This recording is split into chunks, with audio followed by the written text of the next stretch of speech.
This is Gene Frenette, sports columnist from the Florida Times-Union, along with University of Florida beat writer Mike Dirocco, reporting from the BCS National Championship game after the Gators' pulsating 24-14 victory over Oklahoma, a second national championship in 3 years for the Gators. But, Mike, it certainly wasn't the kind of game that a lot of us expected. No, we thought video game football, Gene, and what we got was good old-fashioned Big Ten football, a little slugfest here, and you know, it turned out that the best defense won it, and that was Florida's. Two Heisman Trophy quarterbacks, Tim Tebow of Florida, Oklahoma's Sam Bradford, combined for 4 interceptions, which was certainly more interceptions than these guys have seen in any game this year. Great job by Florida's defense.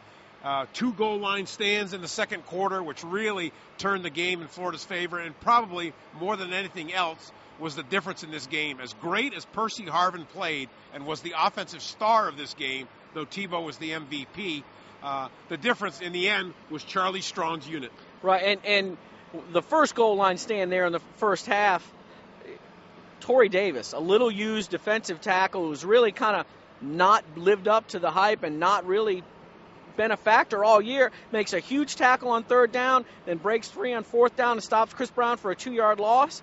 And that sets Florida up there. They move the ball down the field. They have to punt and get it back, but right there at the end of the half, Oklahoma's got to get points out of that. They had 10 seconds left. Sam Bradford's a smart quarterback. He's got to know, get the ball out of the back of the end zone or throw the pass you can complete, and he just didn't throw it in the best spot, and Joe Hayden broke it up, and fumble, and Major Wright ends up with it, and that was the huge play of the game right there. Just like 2 years ago when Florida's defense really was the catalyst for the 2006 national championship team, this time in the big game that mattered, it was two stout defenses that really took over and control of the game. Florida's defense turned back Oklahoma on 5 penetrations into Florida territory and came away with a 24-14 win. But when it came to offense, you really saw in this game how much Florida missed Percy Harvin in the SEC championship game, but with a fairly healthy Harvin in this game, that ultimately proved to be the difference because he was the one guy on Florida's offense. He was the explosive element they needed. I don't know if Florida wins this game if they don't have Percy Harvin. No, because Jeff Demps was really a non-factor. And Brandon James had a couple of plays, but that was it. It was the Tim Tebow, Percy Harvin show. Aaron Hernandez, the tight end, made a couple of contributions. David Nelson, 2 huge catches on the game-clinching drive. But you're right. They're down there backed up on their goal line, and Percy Harvin, a 45-yard run, boom, they're out by midfield. I mean, he made game-changing plays on offense. He looked healthy, completely healthy, as good as I've seen him all year. You know, and there was some rumors, some talk before the game that he had hurt his ankle and wasn't going to be able to play, but he was fantastic tonight. As Tim Tebow said in the post-game locker room afterwards, he was not as effective as he thought he could have been in this game. But in the end, it really didn't matter because 11 guys, 11 starters on defense, plus a few important backups, made enough plays where Oklahoma, a team that averaged 54 points a game, was held 40 points under its per-game average, to only 2 out of 4 in the red zone. And this was a team, keep in mind, that had scored 76 times out of 80 red zone penetrations this year. That's how stout Florida's defense was in what may have been the greatest performance in the history of the University of Florida football on defense.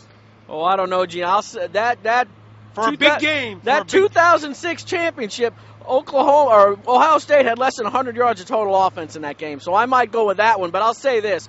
This was a dynamic offense that they faced. 702 points this season, more points than any other football bowl subdivision team had scored in a single season.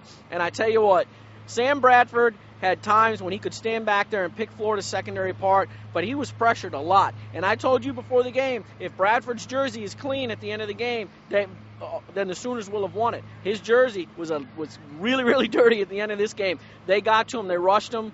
They not necessarily sacked him. They sacked him twice, but they did have him running for his life, and they did hit him a lot after he released the ball. So I thought, and let's not forget, we're talking about this defense. Special teams made a huge play, too. Carlos Dunlap gets in there and blocks a 49-yard field goal attempt. Kick was a little low, but still, he got his hand up there, blocked it, and that took points away, and that set up Florida in the second half to really gave them a lot of momentum. And for the rest of the opponents in the SEC, for the rest of the country, here's the bad news. As good as this defense played here tonight, you've got virtually all the starters coming back unless Brandon Spikes decides to go to the NFL. So there's an opportunity here, depending on whether Tim Tebow comes back. Certainly, Percy Harvin. I think a lot of people feel that he's probably gone. But if Tim Tebow comes back and Brandon Spikes happens to come back, the sky's the limit, and we could be talking about the same type of dynasty in Gainesville that Southern Cal has had during its early part of this decade. They'll be if Tebow comes back and Spikes come back, they'll be the preseason #1 team, and you may have a chance to watch a Florida team finally go undefeated. Their schedule next year is very, very favorable. There's no Miami on it. They get Tennessee, Florida State at home. That's a very favorable run for that team. With those two guys coming back, Florida, people forget this, Florida's never had an undefeated season. And I'm not sitting here calling it now, but if those guys come back, they got a shot at it next year. After the game, Tim Tebow made no commitment about whether he's going to be coming back next year or whether he'll decide to stay. Now, he did say that when the University of Florida fans were chanting one more year after the game, he said those kind of things, they shouldn't impact his decision, but he can't help but feel a little bit of an emotional attachment. And he also said breaking off his very close relationship with Coach Meyer would also be a very difficult thing to do. So I think it's essentially going to be a repeat of 3 years ago. He was torn on the day that he committed to the University of Florida about whether to go to Florida or Alabama. His dad told me today, up until a half hour before the decision, he really didn't know where he wanted to go. He ended up making that decision at the spur of the moment. We could be seeing the same thing here. Tim Tebow has until next Thursday to decide whether to stay or whether to go, and he could be just as conflicted this time around. Yeah, and he will. It will be a hard decision for him. Anybody who's ever watched him play and watched him interact with the fans, he loves the University of Florida. And I feel like that might be the thing that keeps him here. His love for the University of Florida, love for Gainesville, love for Gator Nation. And let's be honest, he knows if he comes back, they got a shot at 3 titles in 4 years, and there are not a whole lot of quarterbacks or football players that can say that, that's for sure. Well, not to mention the fact that he's got a chance to, if he does come back, to tie Archie Griffin to be the only two-time winner of the Heisman Trophy. Reporting from Dolphin Stadium in Miami for Jacksonville.com, this is Gene Frenette and Mike Dirocco.